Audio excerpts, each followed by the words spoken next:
After using the Nothing Phone beta for 1 week, the experience has actually been very good.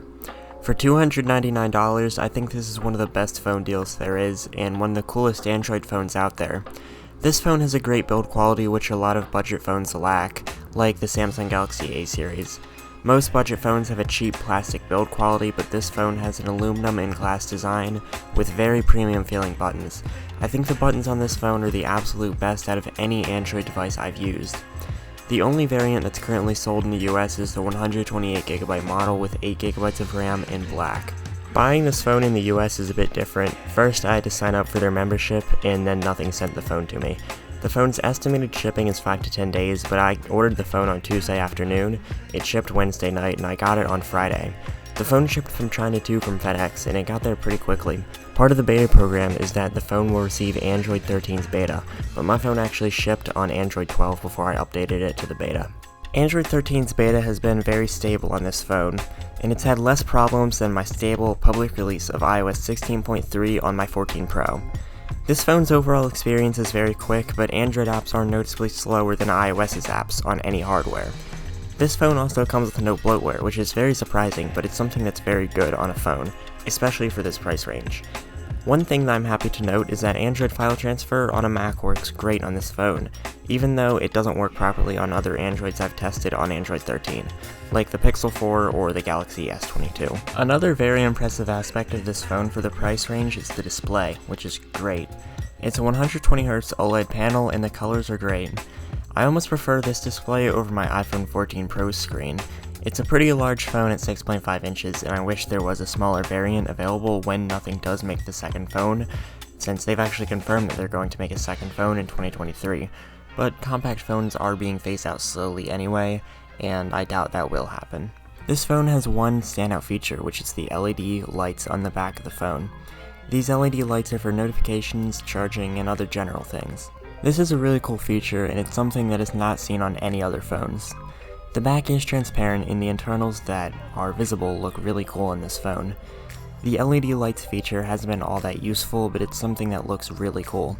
I feel like if Nothing let us customize the LED Glyph lights for individual apps like Instagram and Snapchat, it would make the lights a lot more useful, rather than being limited to phone calls and maybe texts.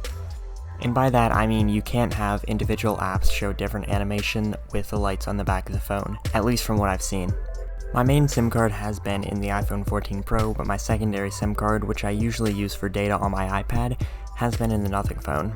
And on T-Mobile, it gets 5G UC, and the 5G speeds have been good.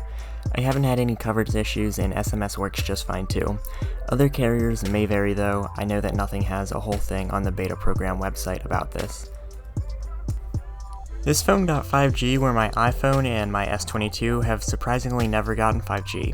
Coverage on T-Mobile was just fine with this phone, in my area at least, and I saw no problems with T-Mobile on this phone. In some places, 5G speeds were much worse though compared to my 14 Pro. Battery life seems to last longer than my iPhone 14 Pro and my Galaxy S22, ending a day's usage on Wi-Fi at 47% at the lowest. And when this phone needs to be charged, Nothing offers a 45-watt fast charger, which I bought, and it seems to be very nice quality. It charges up quickly, and the charger itself is great quality. Inside the box, all you get is the cable though, no fast charger, which is expected nowadays. I don't really see use in complaining about this because phone manufacturers aren't changing this anytime soon, if ever. The cameras on this phone have been the only downside. I'm used to the iPhone 14 Pro's cameras, which have been pretty good over the last few months I've used it, but the Nothing phone's photos just seem to be pretty blurring, especially if it's a moving subject like my cat. The focus distance is great, and it completely beats the iPhone 13 Pro and 14 Pro in that regard. In lower light photos, the camera seems to be blurrier. If it's well lit, the camera is actually pretty good. The camera has a 50 megapixel mode, but I'd say it's still not that great, even with the 50 megapixel mode turned on. For its price range, it's expected. It's a much different phone than the 14 Pro and the S22, and it's a lot better than something like an iPhone XR's camera. The video recording is limited to 4K at 30 frames per second though, or 1080p at 60 frames per second.